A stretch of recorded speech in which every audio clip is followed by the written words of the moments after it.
I've shared this story, common story here. When I did long distance race, did not prepare. I was a bad guy in high school. Indian hemp smoking, that's weed, what they call weed here. And in my country in those days, for you to be smoking weed at that time, you had to really be a bad guy. It's not like now where people order it. I heard people can order it now. No, it wasn't like that at all. You have to be a really mean guy to have access to those kind of things. I had a pistol. This was crazy. Those days, it was not common at all. So I was that kind of a bad guy. So I was in high school. They were doing a cross-country kind of thing for schools. And all my friends were going. All the bad guys in the school were going for something or the other. I was the only bad guy that was going to be left on the school. It was a boarding school. So I was like, how will I be the really bad guy not going for this thing? And they were all talking about how they meet girls from the other schools. I was like, no, I can't be left in this. So I said, I'm going to look for what I can participate in. So the soccer team, they had picked their team. The volleyball team, they had picked their team. You know, everybody had their, because these people have been practicing. These people were the team. So it's not the day they announced this tournament that these guys joined the team. These guys were the team for years and years. But I just wanted to go this one because of all the nice things of hand. I was not part of the team. So I began to check what could I join. Soccer team was gone, volleyball team was gone, table tennis team was gone. Everything was taken. There was only one spot. Or at least I assumed there was a spot. In long distance, 1,500 meters.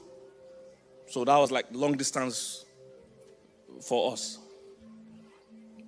1,500 meters. There were 3 guys that were also the team. These were the guys that represented the school every time. 3 guys.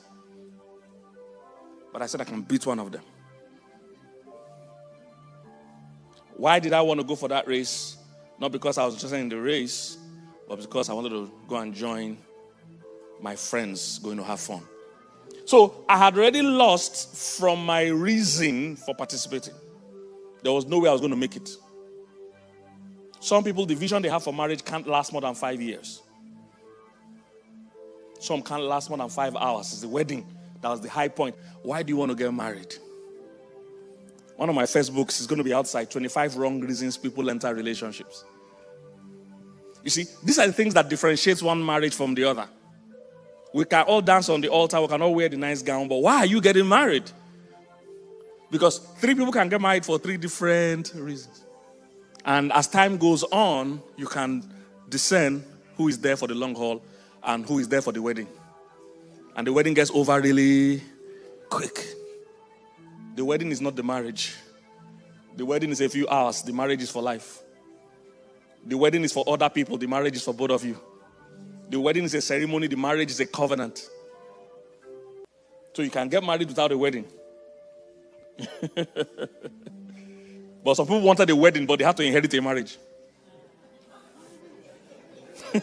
Because you can't have a wedding without a marriage. When you have the wedding, they say, okay, you're not married. You say, no, I didn't want the marriage. I just wanted to take pictures. I don't know if somebody's getting what I'm saying. Listen, for those that are single, don't ever join those that say your wedding day is the best day of your life. May it never be the best day of your life. It can be the beginning of the best days. Is somebody getting what I'm saying? Why would your wedding be? You know how long you're going to stay married? If you are 27 years in marriage, your best day of your life is 27 years ago. It should get ever brighter. Are you catching what I'm saying? It should get ever brighter every year. It should be so sweet. Sweeter than the other year. Is somebody catching what I'm saying? So I joined that race because I wanted to go and have fun. So I joined these guys. These guys wake up early in the morning. Again, preparation. They wake up like 5 a.m. You know, it was a boarding school. So they wake up 5 a.m., go to the field. The dormitory and the field was some distance. So these guys jog or run or walk to the field, 5 a.m., do practice for like an hour of the 1,500 meters, then walk back home to the dormitory and get dressed and go with us to class. I was not even going to class. So, yes, like I told you, I was a really, really bad guy. So I wake up maybe around 10 o'clock. Yes, because we're hanging out all night the night before. Wake up like 10 o'clock. All the reasonable students have gone to class. So when we wake up at 10 o'clock, first thing we do is that we light cigarettes and smoke and gist about how last night was. So that was when I now broke the news to my useless friends that the only way I'm going to make this tournament is to join 1,500 meters guys and win one of them and take the spot. And they were like, yeah, you can do it. I found out you can't successfully fail without useless friends. You need a company of useless people around you to fail. They have to contribute to your foolishness. They all say, yeah, you can do it. So it's okay, how are we going to achieve it? It's 1,500 meters. So these guys joined me. We measured the dormitory. It was very short. We measured the dormitory that if you run from wall to wall, we'll just count it how many times it will amount to 1,500 meters. Useless friends. And how did we count the 1,500 meters? They were using their leg. Wall to wall to know how many times I need to touch the wall. When the guys I was competing with wake up 5 a.m. and go to the field and actually run on the track that we're going to compete on. I was in dormitory after smoking with my useless friends. Then I run wall to wall, touch this wall, touch that wall. And the useless friends are counting. The 1, 2, yes, you're getting there. Useless. Is marriage hard or not? Depends on how prepared you are. Got to the D-Day. 4 of us. Only 3 has to go. These guys were the team. Nobody competes with these guys. Long distance, you don't stumble into long distance race. You need to know who you are, what you are before you come there. It's not something you stumble into. That I have a talent. No, this is long distance race. So these are the 3 guys that represent the school. Nobody competes with them, but I say I'm going to be fourth man in the fire this time. I'll break it and take one person's spot. I wasn't planning to come first. I was planning to come third. You see, your vision matters. Failures are not planning to succeed. They're just planning not to fail. They are 2 different things. Your mind cannot separate the 2. It picks keywords. So you give your mind direction by vision. If you keep focusing on what you're trying to avoid, you are going exactly there. I'm a car guy. Those of you that know me closely know I'm a car guy. I drive cars, fast cars, and I drive it fast. And one of the things they teach us in car racing or tracking is that if you ever lose control, don't focus on where you're trying not to go. Because if there's a rail around you, you're losing control, it looks like you're going to hit the rail. They say, don't look at the rail you're trying not to go to. Because that's your instinct. Oh, I don't want to go to the rail. Say, if you keep looking at the rail, guess where you're going? Straight at the rail. That if you want to get back to the road, keep your eyes on the road. So don't say, I don't want to have my parents' marriage. If that's your focus, guess what you're going to have? Your parents' marriage. So my vision wasn't to win the race. I was trying not to lose the race. Some people are planning to be wealthy. Some are planning not to be poor. 2 different visions. When you're planning not to be poor, the key word is poor. Your brain does not pick little words. It picks key words. Some of you are saying, I don't want to have my parents' marriage. That's wrong. Focus on the kind of marriage you want to have, not the type you don't want to have. So, on your marks, we got to the track that day. And I was popular in school. My name is Kingsley. My nickname was Kingzo. So everybody shouting, Kingzo, Kingzo, King. That's when I knew in life, the amount of supporters you have don't count. If you are not prepared. It doesn't matter how many people wish you well. That's why you can't tell a strong marriage by the amount of people that attend the wedding. You have a lot of supporters. A lot of people came out for you. They're all going home and they'll leave you alone. In fact, statistically, the more people you have in your wedding, the more likely it's not going to make it. That's what the statistics says. That the more you spend in your wedding, the less likely it is to make it. I'm telling you. And I preached this somewhere. One guy called me and said, that thing is so true, that his wedding was in a stadium. That he didn't make 1 week. Stadium. I'm telling you, I kid you not. That's what the stats say. The more you spend. So when you see somebody more interested in the wedding than in the marriage, that's a red flag. So, Kingzo, Kingzo, Kingzo. On your marks. Get set. Go. I took off. My plan was to follow the guy that comes first so that I will come second. And I stayed close to him. We did the first lap. Everything looked okay. I was doing well. And everybody was shouting, Kingsley, Kingsley, Kingsley. Second lap, everything was looking good. I was like, my dreams were close to me. I could smell that school I was going to, the campus I was going to go to have fun. It was close. I could touch it. I've made it. I was second place. I didn't know that in long distance race, the final lap, they increased their... I didn't know. You see, I'd never been trained before. Never gone to any training before. I thought this was it. I thought this was what we were all going to do. I thought this was the agreement we had, that we were all going to maintain this speed. When we got to the last lap, they blew the whistle. Pop! All those guys that were jogging with me, that I thought we were in agreement, the way they took off, whoop, I'm like, what? And I tried to follow them. Have you ever tried to do something where a part of you came out of you and started advising you that if you do it, you will die. And if you die, I will kill you. I'm telling you, I wanted to move my heart. So if you will kill yourself here today. They all just took a whoop. I tried to move. All the while we were doing all the laps, I was using all my energy. That was me trying not to die. I was using all my energy. I didn't know these guys were conserving their energy. When that thought, they all whoop, took off. I tried to follow my heart. I could not breathe. The only good thing was that there was some bush and stuff at the end of, before we made the turn. So when I knew that there's no way I could make it, I ran straight into the bush. I went to sit down there and was breathing. I almost died. and I didn't come out. Oh, I stayed there till everybody left. Stayed there till everybody left. Only my useless friends that counted dormitory with me waited for me. When everybody left, they waited for me. I came out and said, have they gone? They said, they've gone. You can come out. Useless people. You always have those friends giving you bad advice. Be careful of those people. People that don't have a good marriage, be careful of the advice they give you about marriage. So was the 1,500 meters, or was it hard or easy? It depends if I was prepared or not. In this case, I was not prepared. So of course it was hard.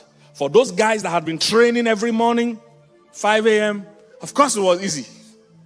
And they still went ahead to represent the school as they normally do. I went to represent my own useless guys out. Be careful. Some of them are going to project the stress they are facing in their marriage on your marriage. So be careful about that. Is somebody getting what I'm saying?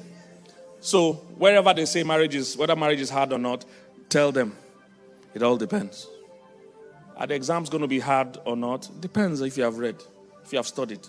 People that have studied look forward to the exams. People that have not studied are doing everything they can to avoid the exams.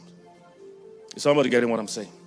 You see, if I had known what I was going into, you know there are breathing techniques for long distance race.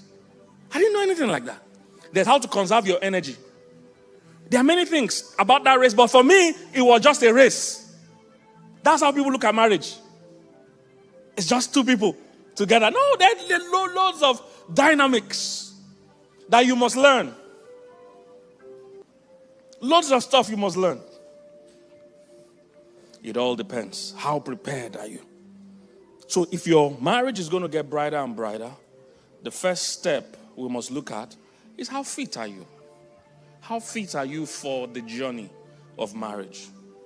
How fit are you? So how prepared are you? That's number one. Number two, if your marriage is going to go brighter and brighter, second thing to know is how intentional are you? How intentional are you? So you must be intentional. What kind of marriage do you want to build? Don't just get married for getting married sake. Oh man, that's the most boring and tiring and And I mean, that's the most boring and tiring thing you can do, just to get married for getting married. Always have a higher purpose. Why both of you are coming together. Have a goal, have a dream. There's something about a goal and a dream. There's something about purpose and agreement that makes your marriage solid. Have that agreement. What kind of marriage do you want to have? If you ask me one of our own greatest secrets of marriage, I would say intentionality. That means we decided from the onset the kind of marriage we wanted to build. It looks simple, but trust me, it makes a world of difference. We decided from the scratch the kind of marriage we wanted. So you have to decide. Don't just get, and that's the thing going on in the world. People are taking movies and music seriously. You need to understand it's just entertainment. They are not trying to teach you any values. At least most of them. So they are painting an idea of love as a romantic thing. So everybody wants to equate how much they're in love with how they feel. Love is not a feeling. Love is not a feeling. So that is what's causing problem. I'm going to get there when I talk about knowledge. How intentional are you? Because the moment you become intentional, it determines the kind of person you can marry or can never marry. Because some people are good as girlfriends, they are not good as wives.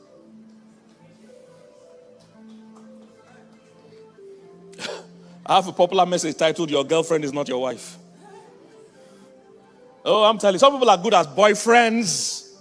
Because the role of a boyfriend and the role of a husband are different. Boyfriend can take you out. Husband will take you up. He's a priest of that home. Is somebody getting what I'm saying? He's a priest of that home. Is he in touch with the Father? Girlfriend is more concerned about how much you spend. Wife is more concerned about how much you save. Very different roles. So your girlfriend might not make it as your wife. In the moment you become intentional about the role and the criteria, you find out that this person that is a beautiful girlfriend doesn't make it or cut it as a wife. If many young men can understand this, you will not, there are some people you will not marry. So beauty fades, charm is deceitful. It's about the woman that fears the Lord. You see, criteria is different. The woman that fears the Lord. Different criteria. Is somebody getting what I'm saying? Oh, but most young men will first marry the first fine girl they see. If you marry a girlfriend, you will suffer. Girlfriend is high maintenance. If you marry a boyfriend, you will be lonely. There's only one thing worse than being single and lonely. It is being married and lonely. That's the only thing worse than being single and lonely. Being married and lonely. Because a husband is a cultivator. A husband is a builder. A husband from day one is marrying you the way you are, but he has a vision of how you are going to be. He understands that he's partnering with God to build you to become. But you see, a boyfriend doesn't mind you being dependent. Boyfriend never brings clarity. Always brings confusion. You always have to keep asking boyfriend, what are we?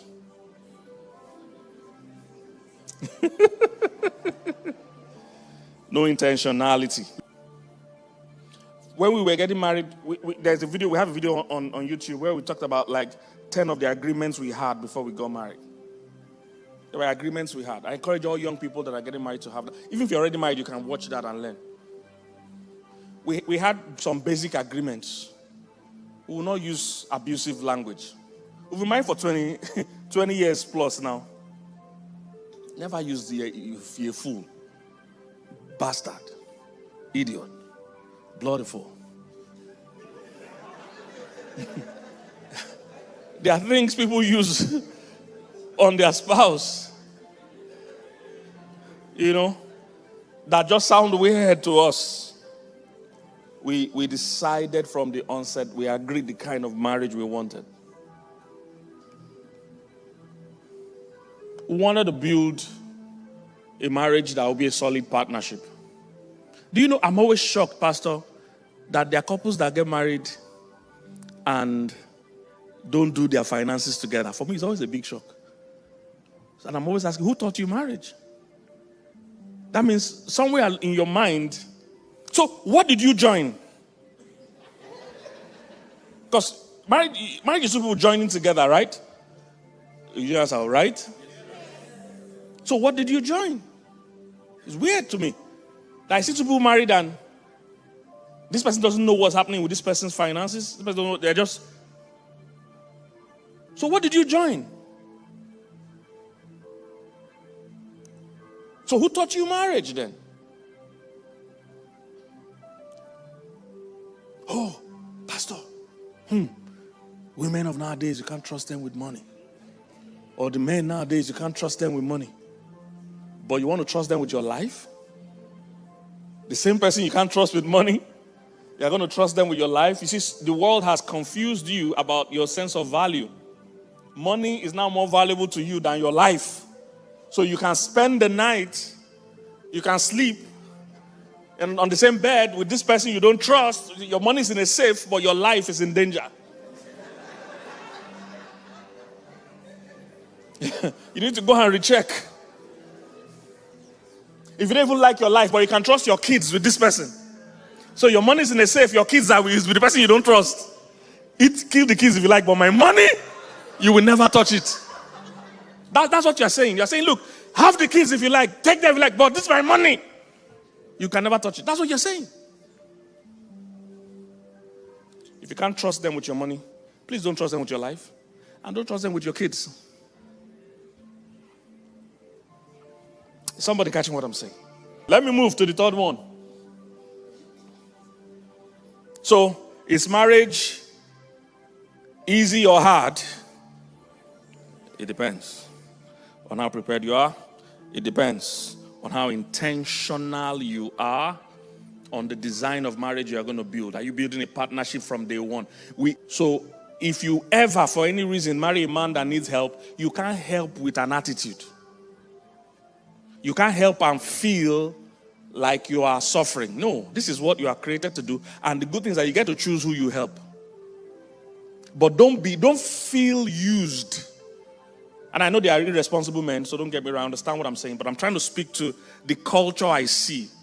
That once women feel they are doing better, they feel they have to punish the man. In fact, men tell me all the time, when I try to encourage men to get married, they say, we can never marry women that earn more than us. That she will be rude. You can't advise her. She will have an attitude. And that is happening because women are not being properly trained to understand that in a kingdom marriage, it doesn't matter who earns what. There is a kingdom structure for marriage. None of us created it. Is somebody getting what I'm saying? So, how intentional is your marriage? By design. I've never had to quote a scripture to my wife that I'm the head of the home. Never had to do it. Because we're both getting married. We're both Christians. We understand what the kingdom marriage is. It has nothing to do with. If your husband has to always, if you guys have to, some women say, I only submit when I agree.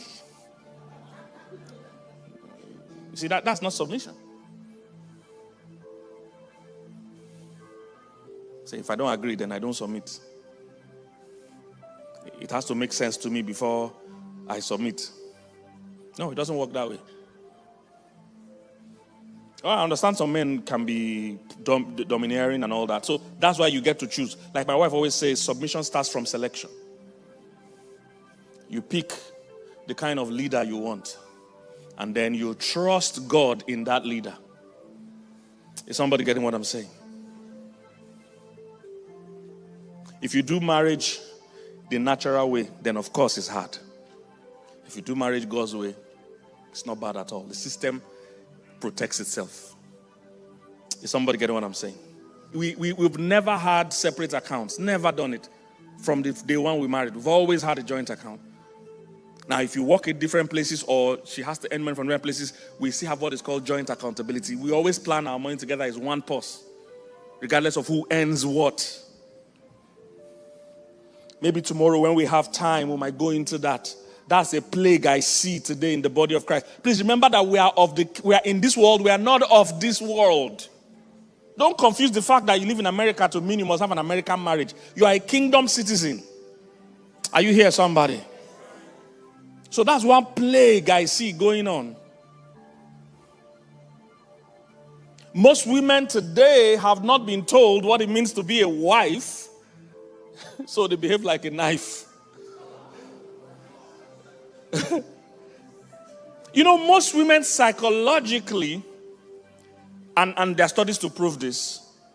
In fact, that's why they have studies that show that when women earn more, the marriage is in danger. If you ask the average man that is responsible why he's working, he understands that he's working to take care of his family. They found out that when they ask women the same question, they are not seeing it that way at all.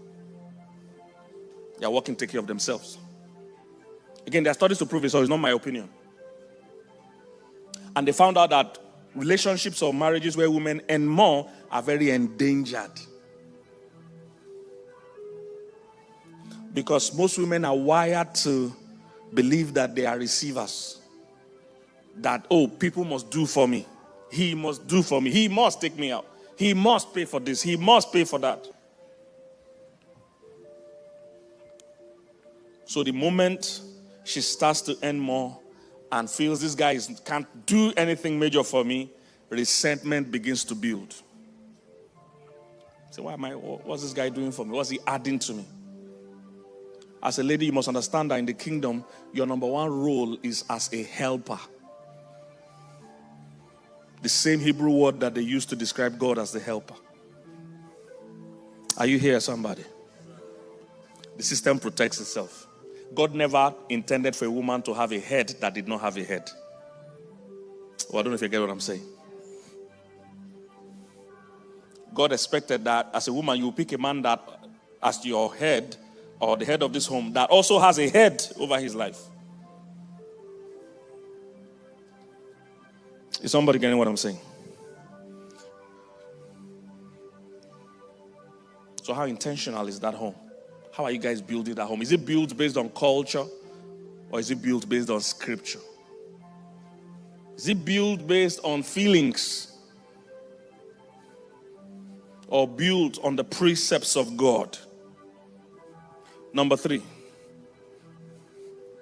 So we've said, number 1, it depends on how fit or prepared you are. Number 2, it depends on what? Intentional you are. Number 3, it depends on how knowledgeable you are. How knowledgeable you are. There's anatomy of relationship. For those that are doctors and co, one of the things you must learn is the anatomy of the human body. You must understand where everything is, why it's there, and what connects what to what. Before you start learning how to touch it, you must know where they are. Is somebody getting what I'm saying? You must know where they are and what they do. Is somebody catching what I'm saying?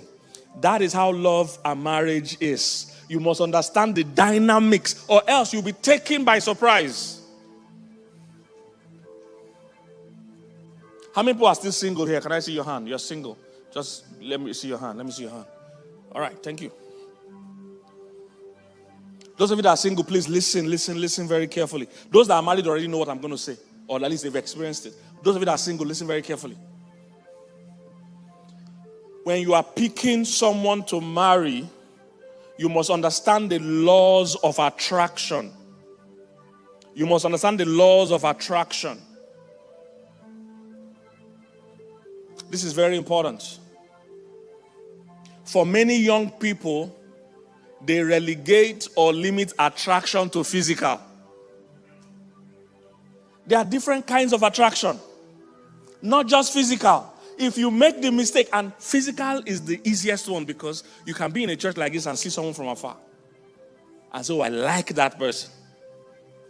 Or worse, I love that person that you have not met.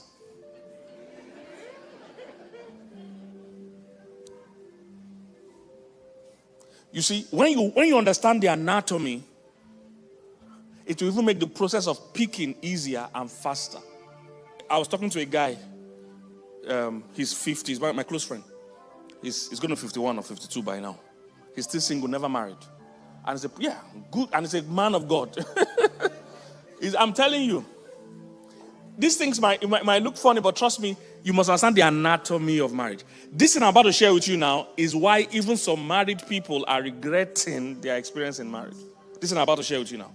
I need 3 of those single guys. If you're single, 3 people that are single, please, I need you. Yes, please come. Guys, see what happens to single people. See why they stay single up. The 3 of you move back a bit. You come forward.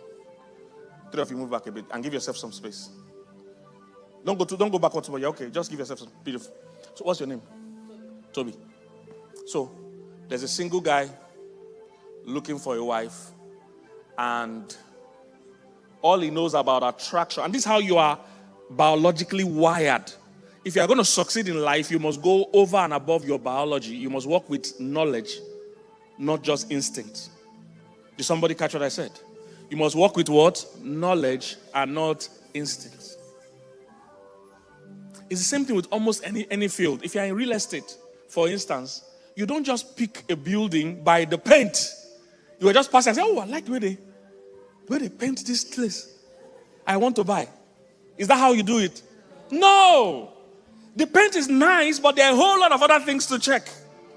And if in a normal sense, you will get an inspector to go and the plumbing might be bad, but the paint is good. And you pay for the house and move in and find out you can't go to the toilet. You can't use the bathroom. You can't have a bath. And if you don't go to the bathroom to do either number 1 or number 2, after a while you will start smelling, right? This was happening in main pool's marriage. The house is fine. Everybody doesn't know why the guy is smelling. But the house is fine. There's no plumbing. You see, he didn't inspect. He walked by physical attraction.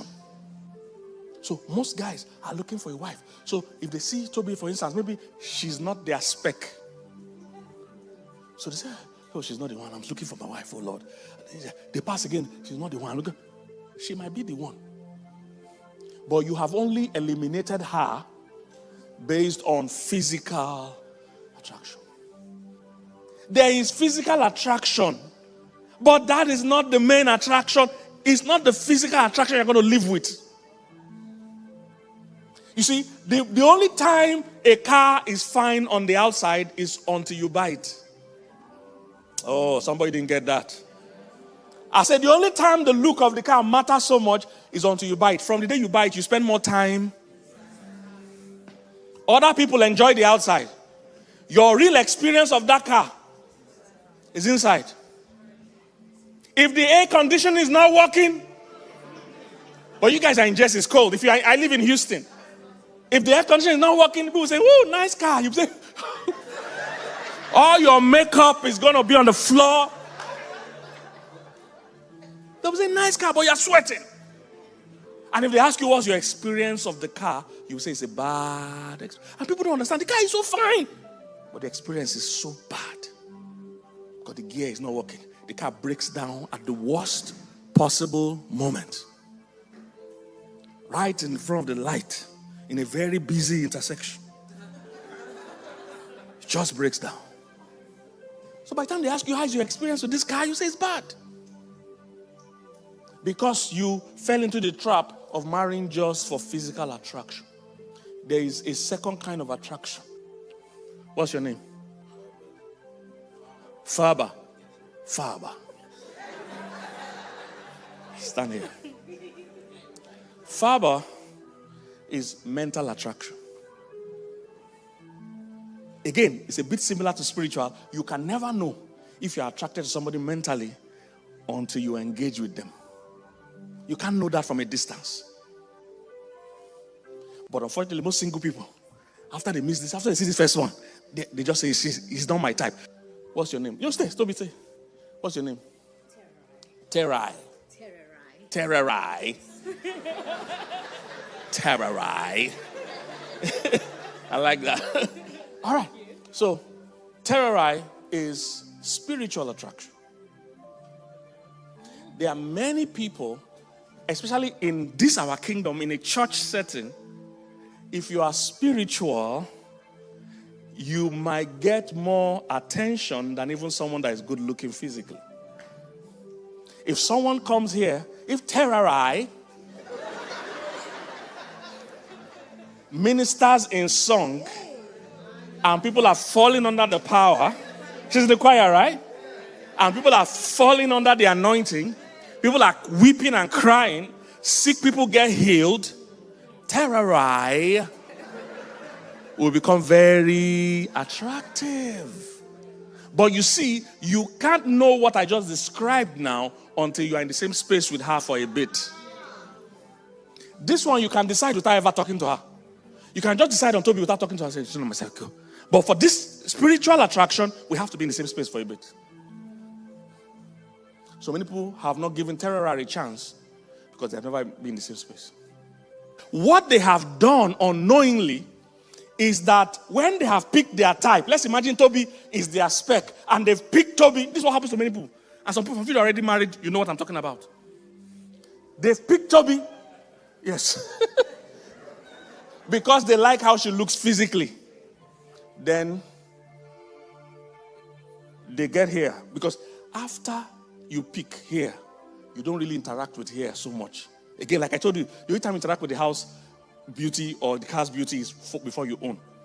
When you own it, you spend most of the time inside the house, not outside. It's people that are passing will say, "Oh, nice house." They don't live there. Your experience of that house is no more from the outside. Your experience of that car is no more from the outside. This is your experience of Toby. Now, where she is spiritually. So I've seen many people marry Toby because they're physically attracted to her.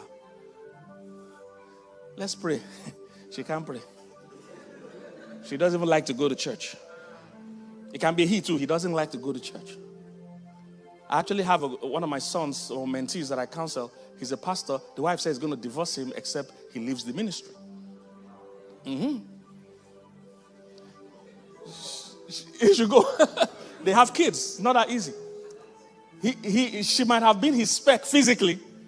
Spiritually now, the experience of the marriage is tough. Some, where they are, is that mentally, because in marriage, 90% of the time, you're going to be having conversations and decisions. It's not the looks that makes the decisions. It's not. This is part of it, but largely it's this guy. And two cannot work together. Except, so you see why people are divorcing. It's not marriage that is hard. They pick this one. They found out they can't talk to this one. I want to go this way. Papa will say, no, that's the way. Can we sit down? Say, no, let's stand. Can we stand? Say, no, let's sit. This was going on in many people's marriages. They no mental attraction. Mental attraction is a thing.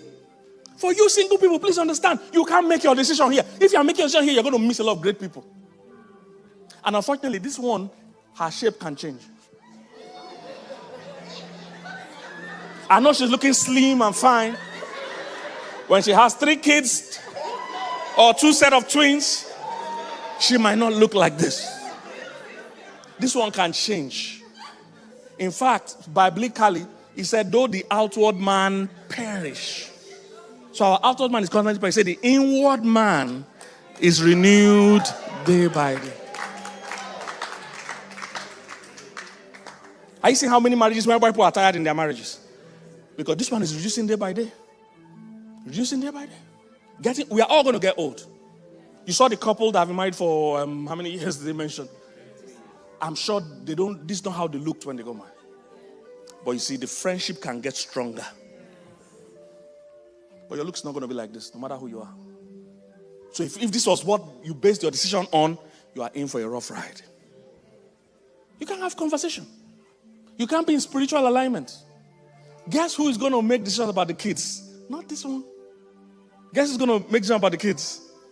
Guess who's going to teach the kids values? Guess who's going to help the kids grow spiritually? You see?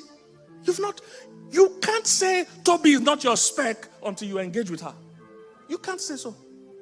Because Toby might score good on this one and score low on these other ones. And this is the weakest of them all. And this is where most people make their decision. In fact, the Bible said beauty fades.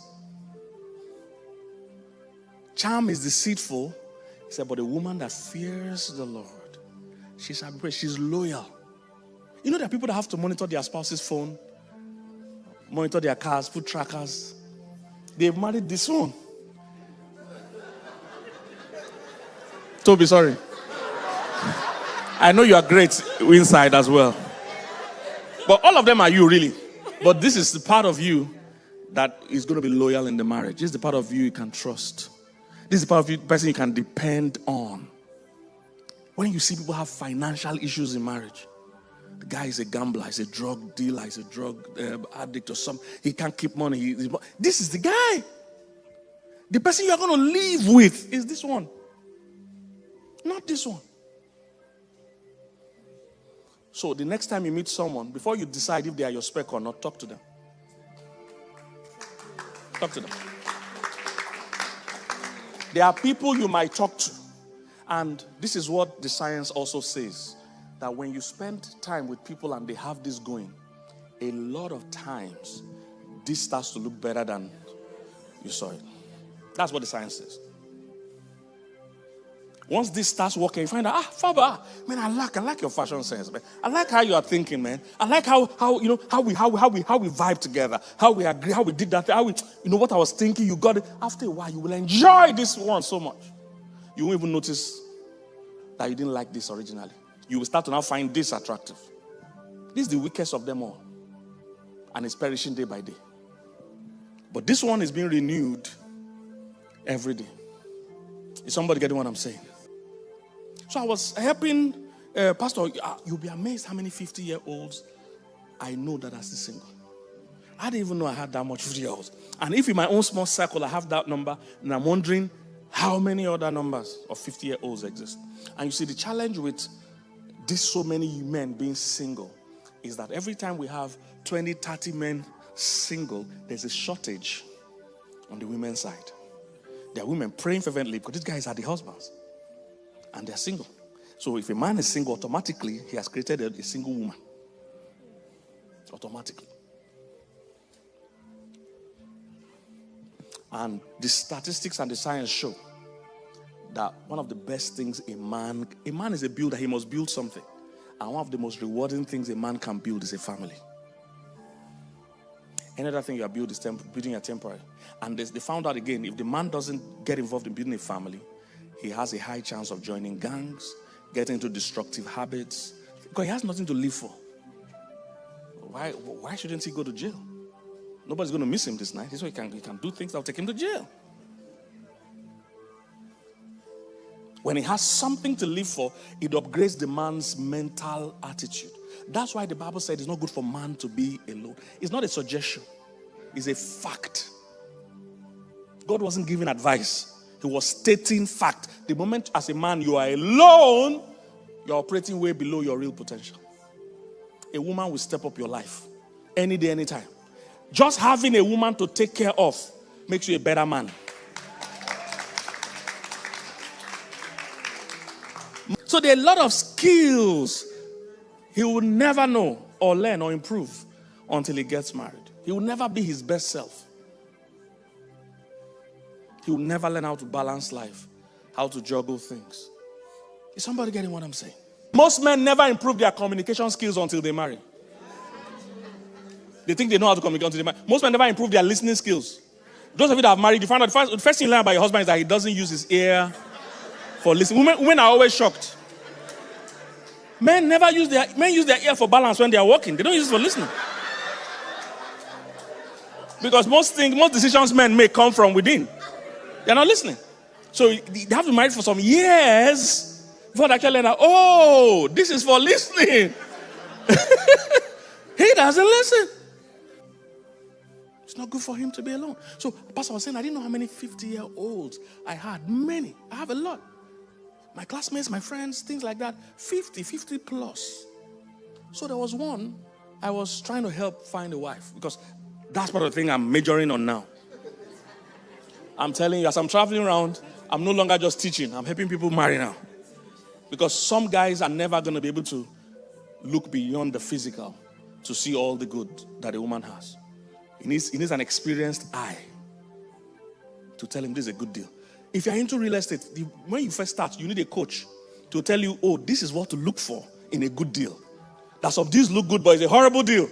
But this deal, if the house is not looking good, it gives you a chance to flip it. You can make it, you can do it up, and your equity will increase in the house.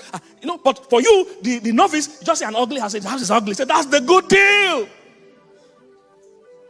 The house already done up is not a good deal. Somebody has taken the profit already from that house. You are buying at a wrong price. I don't know if you're getting what I'm saying. Somebody has done it up. They've added value to it and they've added money to it. And that's how people married in Bible times. That's how people married in the ancient times. In Bible times, that's how they found wife for Isaac. An experienced servant was commissioned to go and look for a wife for Isaac. And the guy knew the qualities to look for. He didn't say the first fine girl that has figure 8, that has shape, that has vital statistics. That's the girl I'm going to pick, that has long hair, that has nice nails. He's an experienced old man. Do you know what he said? He said, I will go to the well. Any woman at the well is domestically equipped. She's a homely woman. He knew where to find a good woman. Not in a club. Not in a bar. Say, but the well. A woman that is homely. He said, any woman, and when I meet that woman at the well, I'll ask her to give me water. Then I'll see if she gives me water and gives my 10 camels water. That means she's kind and generous. Hard working. Because this is a well, not a tap. It's well. And these ancient wells, they were very deep. And you had 10 camels. An old man that was not an eligible bachelor. Because some ladies are only kind to eligible bachelor. The guy they like, they're just laughing. This guy was an old servant, so he wasn't eligible. But that woman was kind. Whether or not this was eligible bachelor. 10 camels. So he was using the right criteria. If he was a young boy, he would say the first shape. When I see her shape, that's my wife. No, that's not your wife.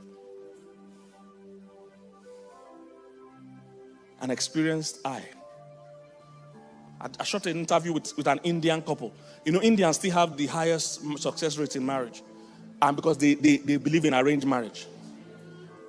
In fact, they laugh at you if you have romantic marriage. It's a thing of mockery. That you fell in love. They will laugh at you. They know you are wasting your time. They know the real deal is the arranged marriage. That's the solid one. Because that experienced person has done all the things that a novice will never know to do. He has checked the family background. He has checked how they think. He has checked compatibility issues. Because sometimes you are physically, attracted to somebody, but you are not compatible with them spiritually and mentally. And two can't work together except they be agreed. He said you cannot be unequally yoked with an unbeliever. But you can be attracted to an unbeliever. I hope you know. You can see an unbeliever and find them attractive. But you can't be yoked with them to be an unequal yoke. So a mature person will go through all those processes for you. It's going to be difficult. And when you're entering with the fact that, look, whoever this person is, I'm going to like them. That's the last thing. But because of my time, I'm going to end there. The marriages that succeed because of decision, not because of emotion. Decision that I'm going to make it work.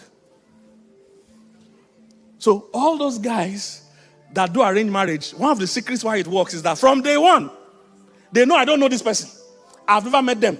Whatever I'm going to meet there, I will deal with it. They are mentally prepared. Is somebody getting what I'm saying? They are mentally prepared to face challenges. But when you're not mentally prepared, the slightest discomfort, I'm done. I'm leaving. It's over. I don't know if I shared the story here, how my mom met my dad. Same way.